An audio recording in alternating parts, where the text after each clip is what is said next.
Rule of law and respect for rights. So अभी तक हमने 3 फीचर्स जो हैं डेमोक्रेसी के वो पढ़ चुके हैं। पहला जो फीचर हमने डिस्कस किया था वो ये था कि जितने भी मेजर डिसीजंस हैं, जितने भी इम्पॉर्टेंट डिसीजंस हैं, वो अल्टीमेटली उस पर्सन के द्वारा लिए जाने चाहिए जो कि इलेक्ट होके आया है। अगर हम किसी गवर्नमेंट को डेमोक्रेटिक गवर्नमेंट कहना चाहते हैं तो फिर उस गवर्नमेंट में, उस कंट्री में जो सबसे हाईएस्ट पोजीशन पे पर्सन बैठा है और जो कि अल्टीमेट डिसीजन लेने वाला है, वो पर्सन वो होना चाहिए जो कि इलेक्ट होके आया है। दूसरा हमने जो फीचर पढ़ा था वो ये था कि जो इलेक्शंस हैं वो फेयरली होने चाहिए और फ्रीली होने चाहिए। इलेक्शंस में किसी भी तरीके की गड़बड़ी या फिर घोटाला नहीं होना चाहिए। इलेक्शंस में कोई गलत तरीके से अपनी पावर का, पैसे का इस्तेमाल ना करे और सभी लोगों को इक्वल अपॉर्चुनिटी मिलनी चाहिए कि वो फ्रीली, फेयरली इलेक्शंस में खड़े हो सकें और वोट दे सकें। तो हमारा जो सेकंड फीचर था वो ये था कि बेसिकली जो इलेक्शंस हैं वो सही तरीके से होने चाहिए। तीसरा फीचर हमारा ये था कि अगर हम किसी गवर्नमेंट को डेमोक्रेटिक गवर्नमेंट कहना चाहते हैं तो उसमें उस गवर्नमेंट को बनाने के लिए जो इलेक्शंस होने वाले हैं उन इलेक्शंस में सभी लोगों को इक्वल राइट टू वोट होना चाहिए। ऐसा नहीं होना चाहिए कि किसी पर्टिकुलर कम्युनिटी को आपने वोट देने का अधिकार दे दिया बट किसी दूसरी कम्युनिटी को नहीं दिया। इस तरीके का कोई भी भेदभाव नहीं होना चाहिए। सबको इक्वल तरीके से वोट देने का अधिकार मिलना चाहिए। और जो वोट देने का अधिकार मिल भी रहा है वो कैसा होना चाहिए? 1 वोट 1 वैल्यू 1 पर्सन, मतलब कि एक पर्सन होना चाहिए, हर एक पर्सन को वोट देने का अधिकार है। 1 पर्सन, अगर एक पर्सन वोट दे रहा है तो उसके वोट की वैल्यू कितनी होनी चाहिए? एक ही होनी चाहिए। मतलब क्या हो गया? 1 पर्सन, एक पर्सन को एक वोट देने का अधिकार मिलना चाहिए और उस एक वोट की एक ही वैल्यू होनी चाहिए। ऐसा नहीं होना चाहिए कि पहली बात तो कि आपने किसी पर्सन को वोट देने का अधिकार दिया और किसी को नहीं दिया। हर एक पर्सन को वोट देने का अधिकार मिलना चाहिए। अब कितने वोट देने का अधिकार होना चाहिए? 1 वोट की। अगर एक पर्सन वोट देगा तो उसको एक ही वोट देने का अधिकार होना चाहिए। ऐसा नहीं होना चाहिए कि वो एक पर्सन किसी मतलब अपने पसंदीदा को एक से ज़्यादा वोट दे सके। ऐसा नहीं होना चाहिए कि एक पर्सन को आपने कह दिया कि ठीक है, तुम्हारी मर्जी, तुम किसी पर्सन को 2 वोट भी दे सकते हो जाके। ऐसा नहीं होना चाहिए। तो एक वोट और फिर एक ही वैल्यू। अब तुम ऐसा ना कहो कि जी हमने तो एक ही वोट दिया है सबको, बट अगर एक कम्युनिटी का पर्सन, अगर एक्स कम्युनिटी का पर्सन वोट देगा तो उसको हम मानेंगे कि हाँ भाई 10 लोगों ने वोट दिया है, बट वहीं अगर वाई कम्युनिटी का पर्सन वोट देगा तो उसको हम एक ही वोट मानेंगे। मतलब क्या हो गया कि सेकंड जो ये फीचर है 1 वोट का, इसमें तो आपने कह दिया कि हाँ हमने सबको 1 वोट ही दिया है कि सब वोट एक ही वोट देंगे, किसी को एक से ज्यादा वोट देने का अधिकार नहीं है। बट फिर अगर उस एक वोट की वैल्यू भी समान नहीं है तो भी दिक्कत है। मतलब कि जितने भी लोग वोट दे रहे हैं उन वोट्स की वैल्यू भी सेम होनी चाहिए। अगर मैं वोट दूंगी तो भी उसे उतनी ही वैल्यू का माना जाना चाहिए जितना कि कोई और वोट देगा। तो वोट की वैल्यू भी सेम होनी चाहिए। तो ये फीचर हमने थर्ड वाला डिस्कस किया था। और अब हम बात करेंगे फोर्थ फीचर की। तो फोर्थ फीचर क्या हो गया? इसका है rule of law and respect for rights. कि अगर हमें किसी कंट्री में जो गवर्नमेंट काम कर रही है उसे ये कहना है कि वो डेमोक्रेटिक है तो उसके लिए क्या होना चाहिए? वहाँ पे रूल ऑफ लॉ होना चाहिए। कि मतलब वहाँ पे राज कौन करेगा? लॉ, कानून। कि जो देश है वो कानून के मुताबिक चलेगा, किसी पर्सन की मर्जी के मुताबिक नहीं चलेगा।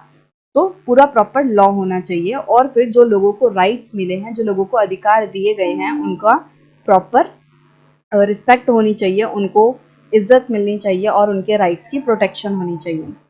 तो यहाँ पे हम जिम्बाब्वे का एग्जाम्पल लेकर इस वाले फीचर को समझेंगे। Zimbabwe attend independence from white minority rule in 1980।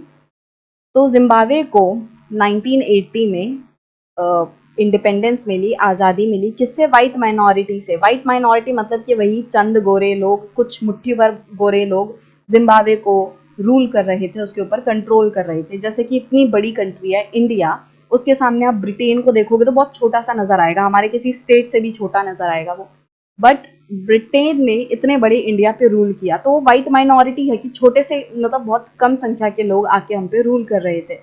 तो सेम कंडीशन जिम्बाब्वे के साथ भी थी कि वहाँ पे वाइट गोरे लोग जो हैं, ब्रिटिशर्स वगैरह, ये लोग जिम्बाब्वे पे रूल कर रहे थे और फिर 1980 में जिम्बाब्वे को इंडिपेंडेंस मिल गई इनसे।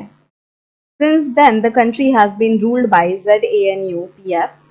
अब जब से ये कंट्री आज़ाद हुई है तब से इस कंट्री में क्या हो रहा था, एक पार्टी थी ZANU-PF करके। ये पार्टी जब से जिम्बाब्वे आज़ाद हुआ था तब से सिर्फ यही पार्टी यहाँ पे रूल कर रही थी। The party led the freedom struggle. और ये जो ZANU-PF पार्टी थी, इस पार्टी ने फ्रीडम स्ट्रगल को लीड किया था, मतलब कि फ्रीडम स्ट्रगल में इस पार्टी का काफ़ी बड़ा योगदान था। It's leader Robert Mugabe ruled the country since independence.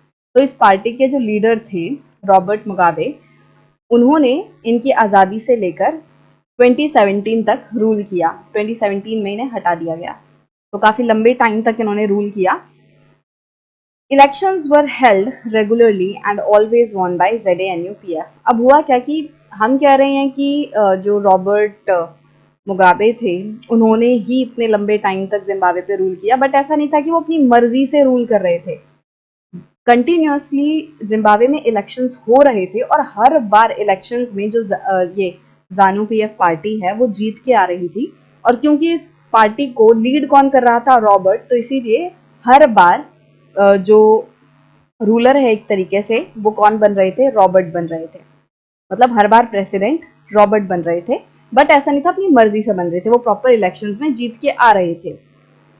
Elections were held regularly and always won by ZANU-PF। तो इलेक्शंस हो रहे थे और हर बार ये पार्टी जीत रही थी। President Mugabe was popular but also used unfair practices in election.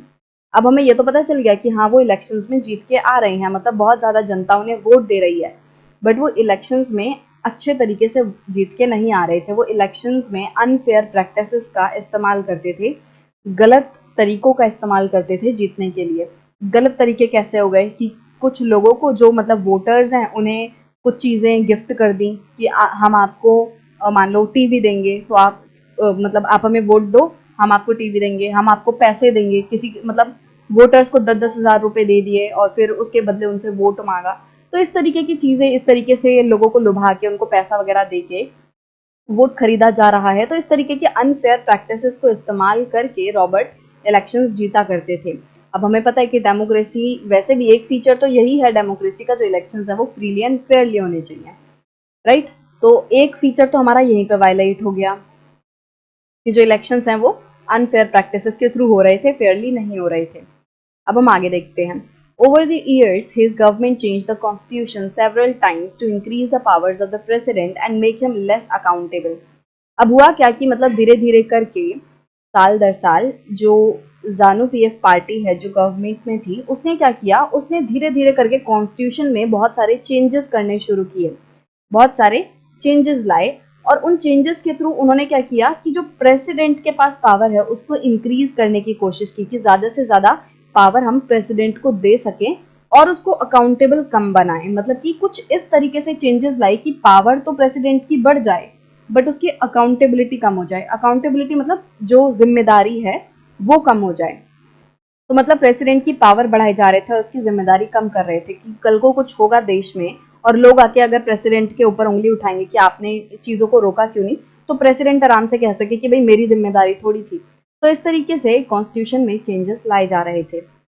Opposition party workers were harassed and there meetings disrupted. और हो क्या रहा था कि जो ZANU-PF पार्टी के अपोजिशन में पार्टीज थी, उनके वर्कर्स को, उन पार्टी के लोगों को हरास किया जाता था, परेशान किया जाता था। और जब अपोजिशन की मीटिंग्स होती थी तो उन मीटिंग्स को भी डिसरप्ट किया जाता था, मतलब कि उन्हें खराब किया जाता था, उनमें दखल डाला जाता था। Public protest and demonstrations against the government were declared illegal।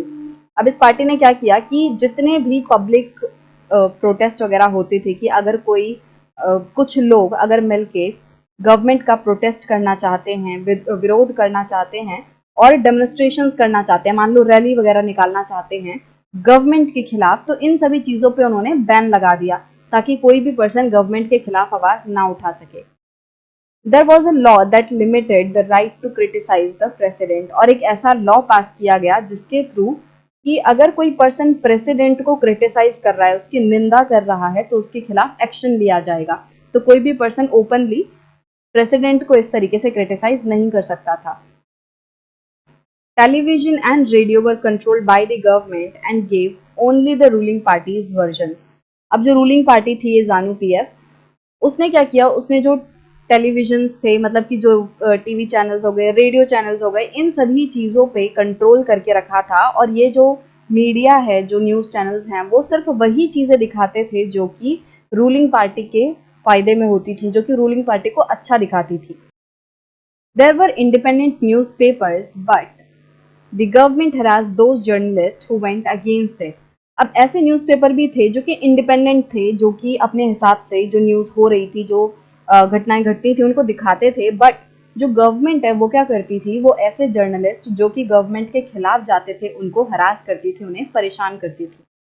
The government ignored some court judgements that went against it and pressurised जजेस।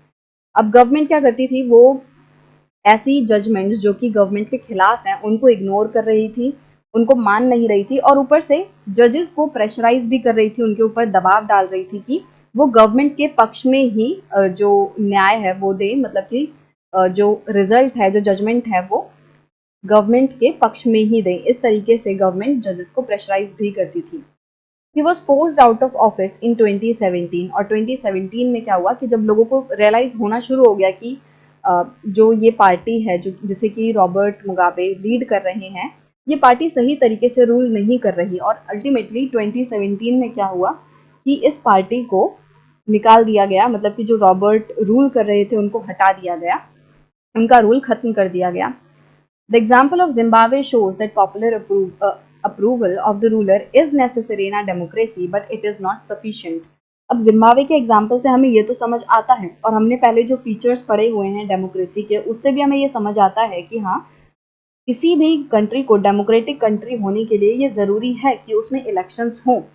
बट सिर्फ इलेक्शंस होना ही काफ़ी नहीं है, इसके साथ हमें और भी काफ़ी सारी चीज़ें चाहिए जो कि एक कंट्री को डेमोक्रेटिक कंट्री बनाएंगी। A popular government can be undemocratic. भले ही कोई ऐसी गवर्नमेंट है जो कि जनता के द्वारा चुन के आई है, वो भी अनडेमोक्रेटिक हो सकती है। Popular leaders can be autocratic. भले ही ऐसा लीडर है जिसे कि जनता ने चुन के भेजा है, वो भी ऑटोक्रेटिक हो सकता है, वो भी एक राजा की तरह रूल कर सकता है, वो अपनी मर्जी से रूल कर सकता है। इस तरीके की कंडीशंस भी हमें देखने मिल सकती हैं, और ये केस हमने जिम्बाब्वे के एग्जाम्पल में देखा कि किस तरीके से रॉबर्ट जो थे वो अपनी मर्जी से रूल कर रहे थे। उन्होंने बहुत सारे कॉन्स्टिट्यूशन में चेंजेस ला दिए, जिसके थ्रू की प्रेसिडेंट की जो पावर है वो बढ़ गई, उन्हें लेस अकाउंटेबल बना दिया गया। वो अपोजिशन पार्टी को कंट्रोल कर रहे थे, अपोजिशन पार्टी को दबा रहे थे, न्यूज़पेपर्स वगैरह को उन्होंने अपने कंट्रोल में किया हुआ था। मतलब कंट्री में जो भी रूल चल रहा था वो प्रॉपर प्रेसिडेंट मुगाबे के हिसाब से चल रहा था, जानू पीएफ जो पार्टी है उसके हिसाब से चल रहा था, डेमोक्रेटिकली कुछ भी नहीं हो रहा था। If we wish to assess a democracy, it is important to look at the elections. अगर हम किसी डेमोक्रेसी को असेस करना चाहते हैं कि वो हकीकत में डेमोक्रेसी है कि नहीं, उसके लिए हमारे लिए ज़रूरी है कि हम इलेक्शंस को देखें। इलेक्शंस को देखना तो इम्पॉर्टेंट है कि हाँ इलेक्शंस हो रहे हैं कि नहीं, but it is equally important to look before and after the elections. हमारे लिए अब उतना ही ज़रूरी ये भी देखना है कि इलेक्शन से पहले क्या सिचुएशन है, इलेक्शन से पहले क्या एक्टिविटीज़ हो रही हैं, और साथ ही साथ इलेक्शन के बाद की क्या एक्टिविटीज़ हो रही हैं। तो मतलब हमारे लिए तीनों चीज़ें देखनी ज़रूरी हैं, इलेक्शन से पहले की सिचुएशन, इलेक्शंस वाला टाइम कि इलेक्शन सही से हो रहे हैं कि नहीं, फ्री एंड फेयरली हो रहे हैं कि नहीं, और फिर इलेक्शन के बाद की सिचुएशन कि उसके बाद किस तरीके से देश में माहौल है, किस तरीके की एक्टिविटीज़ हो रही हैं।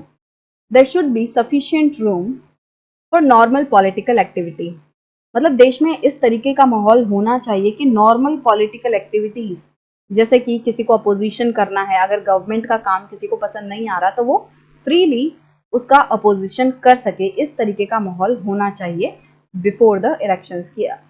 मतलब इलेक्शन से पहले ये माहौल प्रॉपरली होना चाहिए कि अगर कोई किसी को अपोज करना चाहता है, किसी की निंदा करना चाहता है, अपनी राय रखना चाहता है, तो ये सारी चीज़ें वो फ्रीली, बिना किसी दबाव के, बिना किसी डर के कर सके। This requires that the state should respect some basic rights of citizens. अब अगर हम कह रहे हैं कि देश में ऐसा माहौल होना चाहिए कि कोई फ्रीली पॉलिटिकल अपोजिशन कर सके, तो उसके लिए सबसे पहली कंडीशन ये है कि हाँ, लोगों के पास राइट्स होने चाहिए, लोगों के पास ये अधिकार होने चाहिए कि वो अपोजिशन कर सके। दूसरी कंडीशन ये है कि उन राइट्स की रिस्पेक्ट भी होनी चाहिए। मतलब ऐसा नहीं कि आपने कानून में लिख के दे दिया, आपने कॉन्स्टिट्यूशन में लिख के दे दिया कि हाँ लोगों के पास ये राइट है, बट एक्चुअली ऑन ग्राउंड उन राइट्स का पालन नहीं किया जा रहा, उन राइट्स की रिस्पेक्ट नहीं हो रही, तो फिर प्रॉब्लम है। पहली कंडीशन तो राइट होने चाहिए, दूसरी कंडीशन उन राइट्स की रिस्पेक्ट भी होनी चाहिए, तभी जाके कोई फ्रीली अपनी जो राय है, अपनी जो ओपिनियन है उसको रख सकेगा। जो लोग हैं वो इतने आज़ाद होने चाहिए कि वो फ्रीली सोच सकें, वो अपनी मर्जी से कुछ भी सोच सकें, कोई भी राय बना सकें, कोई भी ओपिनियन बना सकें, और उस सोच को, उस ओपिनियन को, उस राय को वो पब्लिकली एक्सप्रेस भी कर सकें, जनता के सामने, लोगों के सामने रख भी सकें। ऐसा ना हो कि बस मन में सोच लिया, मन में ओपिनियन बना ली, बट किसी को जाके कह नहीं सकते। तो इस तरीके की पाबंदियां नहीं होनी चाहिए। इसके साथ साथ वो एसोसिएशंस बना सकते हैं, कुछ लोग जुड़ के कोई ऑर्गेनाइजेशन बना सकते हैं, कोई एसोसिएशन बना सकते हैं, मिलके प्रोटेस्ट कर सकते हैं, विरोध कर सकते हैं, और दूसरे पॉलिटिकल एक्शंस भी लेने के लिए लोग आज़ाद होने चाहिए। Everyone should be equal in the eyes of law. अब हर एक जो पर्सन है वो कानून के आगे इक्वल होना चाहिए, एक समान होना चाहिए। ऐसा नहीं होना चाहिए कि लॉ एक पर्सन के लिए कुछ और कह रहा है और दूसरे पर्सन के लिए लॉ कुछ और कह रहा है। मतलब कि अगर किसी अमीर ने चोरी की तो उसको छोड़ दिया जाएगा, वहीं किसी गरीब ने सेम चोरी की तो उसे सजा दे दी जाएगी। ऐसा नहीं होना चाहिए। सबके लिए कानून एक समान होना चाहिए और कानून के सामने सब एक समान होने चाहिए। These rights must be protected by an independent judiciary whose orders are obeyed by everyone। अब जो भी लोगों को ये राइट्स मिले हुए हैं, जो भी लोगों को ये आज़ादी मिली हुई है फ्रीली सोचने की, फ्रीली राय बनाने की, उसको जनता के आगे रखने की, एसोसिएशन बनाने की, प्रोटेस्ट करने की, ये जितनी भी लोगों को आज़ादी मिली हुई है, ये आज़ादी एक जुडिशरी के द्वारा, एक इंडिपेंडेंट जुडिशरी के द्वारा प्रोटेक्ट की जानी चाहिए। मतलब कि आज क्या होता है कि आज हमारे देश में अगर किसी के फंडामेंटल राइट्स का हनन होता है तो हम इस चीज़ को लेकर कोर्ट में जा सकते हैं, सुप्रीम कोर्ट में जा सकते हैं कि हाँ हमारे फंडामेंटल राइट्स का हनन हुआ है। मतलब हमारे देश में एक इंडिपेंडेंट जुडिशरी है। इंडिपेंडेंट मतलब जिसके ऊपर किसी का दबाव ना हो, जो कि फ्रीली जजमेंट दे सके। ऐसा कोर्ट, ऐसी जुडिशरी जो कि बिना किसी के दबाव में आए लोगों को न्याय दे सके। तो हमारे देश में हम सुप्रीम कोर्ट में जा सकते हैं अगर हमारे राइट्स का, फंडामेंटल राइट्स का हनन होता है। तो वही बोला गया है कि देश में ऐसा होना चाहिए कि जो भी अधिकार लोगों को मिले हुए हैं उन्हें एक इंडिपेंडेंट जुडिशरी प्रोटेक्ट करे। लोग अगर उनके राइट्स का हनन होता है तो लोग उस जुडिशरी के पास न्याय पाने के लिए जा सकते हैं। और वो जुडिशरी भी कैसी होनी चाहिए? इंडिपेंडेंट। दूसरा, उस जुडिशरी की बात सबके द्वारा माननी चाहिए। ऐसा ना हो कि जुडिशरी की बात का कोई उल्लंघन कर रहा है, कोई जुडिशरी के ऑर्डर को मान नहीं रहा, ऐसी कंडीशन नहीं होनी चाहिए। सबको जुडिशरी के ऑर्डर का ओबे करना है, उसका पालन करना है। We shall read more about these rights in chapter 5। और ये जो राइट्स हैं, फंडामेंटल राइट्स हैं, इनके बारे में हम चैप्टर 5 में डिटेल में पढ़ेंगे। Similarly there are some conditions that apply to the way a government is run after the elections. तो अभी हमने बात की कि किस तरीके से इलेक्शन से पहले की जो कंडीशंस हैं वो किस तरीके की होनी चाहिए, किस तरीके से लोग आज़ाद होने चाहिए अपने जो राय है, ओपिनियन है, वो सबको रखने के लिए। अब इलेक्शंस के बाद की जो कंडीशंस हैं उसमें भी हमें कुछ चीज़ें ध्यान रखनी होती हैं। इलेक्शंस के बाद जो गवर्नमेंट जीत कर आई है, जो पार्टी जीत कर आई है और जिसने गवर्नमेंट बनाई है, वो किस तरीके से काम कर रही है उसको देखना भी बहुत ज़्यादा ज़रूरी है। क्या वो किसी अनडेमोक्रेटिक वे से रूल तो नहीं कर रही, जैसा कि हमने जिम्बाब्वे के केस में देखा। तो ये चीज़ें भी देखनी ज़रूरी हैं। A democratic government can not do what ever it likes. एक डेमोक्रेटिक गवर्नमेंट अपनी मर्जी से कुछ भी नहीं कर सकती। ऐसा नहीं है कि उसका मन जो मर्जी आए वो करे, किसी को जेल में डलवा रही है, अपनी मर्जी से किसी को कितनी भी इनकम दे रही है या किसी को कितनी भी पावर दे रही है। इस तरीके से जो डेमोक्रेटिक गवर्नमेंट है वो कुछ भी नहीं कर सकती, simply because it has won an election. तो मतलब सिर्फ इसीलिए कि क्योंकि वो इलेक्शंस जीत के आई है, इसलिए वो, ऐसा नहीं है कि उसको हमने मतलब अनलिमिटेड पावर दे दी कि जाओ तुम कुछ भी करो क्योंकि आप इलेक्शन जीत के आए हो। तो ये कंडीशन नहीं है। भले ही आप इलेक्शन जीत के आए हो, आपके ऊपर कुछ पाबंदियां, कुछ रिस्ट्रिक्शंस, कुछ लिमिटेशंस जो हैं वो लगाई जाएंगी। It has to respect some basic rules. तो जो गवर्नमेंट इलेक्शंस जीत के आई है, सही तरीके से इलेक्शंस जीत के आई है, उसको बेसिक रूल्स के रिस्पेक्ट करने होंगी, कुछ रूल्स का पालन करना होगा। In particular it has to respect some guarantees to the minorities. और अगर हम मोर स्पेसिफिकली बात करें तो जो गवर्नमेंट है उसे माइनॉरिटीज को कुछ जो गारंटीज दी गई हैं उसकी रिस्पेक्ट करनी होगी। जो माइनॉरिटीज हैं उन्हें कुछ अधिकार मिले हुए हैं, कुछ गारंटीज दी गई हैं, उन सारे अधिकारों का, उन सारे गारंटीज का पालन होना चाहिए गवर्नमेंट के द्वारा। Every major decision has to go through a series of consultations. अगर कोई बहुत बड़ा डिसीजन लेना है तो हर ऐसा बड़ा डिसीजन बहुत सारे कंसल्टेशंस के थ्रू होना चाहिए। सीरीज ऑफ कंसल्टेशन मतलब कि ऐसा नहीं है कि जो प्रेसिडेंट है या जो हाईएस्ट पावर है वो अपनी मर्जी से डिसीजन ले ले क्योंकि वो इलेक्ट होके आया है, ऐसा नहीं होना चाहिए। एक प्रॉपर मतलब बहुत सारे लेवल्स के थ्रू वो डिसीजन होना चाहिए, बहुत सारे लोगों से कंसल्टेशन होनी चाहिए, बहुत सारे लोगों से जो पूछना है, उनसे राय लेनी है, राय मशवरा, सलाह मशवरा ये होना चाहिए और उसके बाद कोई बहुत बड़ा डिसीजन लिया जाना चाहिए। तो मतलब ऐसे बहुत सारे लोगों के थ्रू वो डिसीजन लिया जाना चाहिए, ऐसा नहीं कि एक पर्सन अपनी मर्जी से डिसीजन लेके बैठ जाए। Every office bearer has certain rights and responsibilities assigned by Constitution and the law. हर एक जो ऑफिस बियरर है मतलब कि ऑफिस में जो लोग बैठे हैं, जो गवर्नमेंट के ऑफिस हैं उनमें जो लोग बैठे हैं उनके कुछ राइट्स हैं, उनकी कुछ रिस्पॉन्सिबिलिटीज़ हैं जो कि कॉन्स्टिट्यूशन ने उन्हें दी हैं। मतलब कि जैसे हमारे यहाँ पीएम है, प्रेसिडेंट हैं, इन सब की कुछ रिस्पॉन्सिबिलिटीज़ हैं, इनके कुछ राइट्स हैं जो कि कॉन्स्टिट्यूशन ने उन्हें दिए हुए हैं।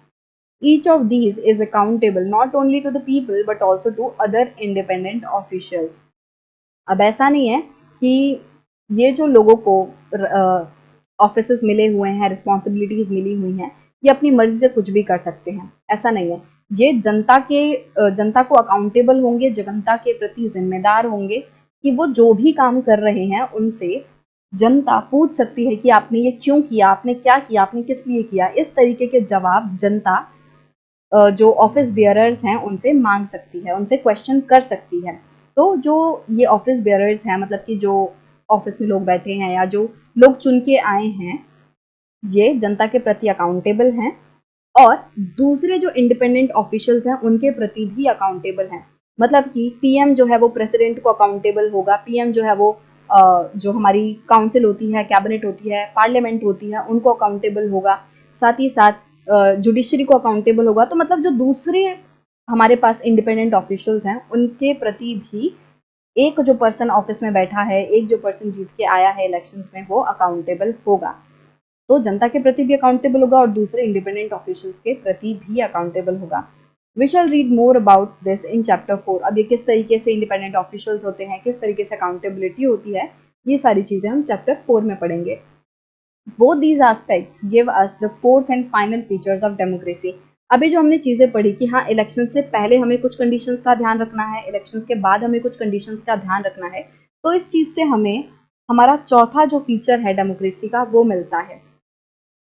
A democratic government rules within limits set by constitutional law and citizens' rights. कि एक जो डेमोक्रेटिक गवर्नमेंट है वो कैसे काम करती है, वो उन रूल्स के बीच में काम करती है जो कि कॉन्स्टिट्यूशन ने सेटअप किए हैं। मतलब कि कोई भी जो डेमोक्रेटिक गवर्नमेंट है जो चुन के आई है उसको कुछ लिमिट्स में रह के, कुछ हदों में रह के काम करना होता है। और ये हदें कौन डिसाइड करता है, ये लिमिट्स कौन डिसाइड करता है, ये कॉन्स्टिट्यूशनल लॉ जो है वो डिसाइड करता है। जो कॉन्स्टिट्यूशन है उसमें ये हदें बताई होती हैं कि आपको इन इन लिमिट्स के अंदर रह के काम करना है। साथ ही साथ जो डेमोक्रेटिक गवर्नमेंट है उसे लोगों के राइट्स की रिस्पेक्ट करनी होती है, उनकी प्रोटेक्शन करनी होती है, उनकी इज्जत करनी होती है, उनका पालन करना होता है। तो ये हमें हमारा जो फोर्थ फीचर है डेमोक्रेसी का वो मिल गया। तो इसके साथ हमारा जो डेमोक्रेसी के फीचर्स वाला सेक्शन था वो खत्म होता है और नेक्स्ट वीडियो में हम एक बार इन सभी फीचर्स को, डेफिनेशन को एक बार समराइज कर लेंगे।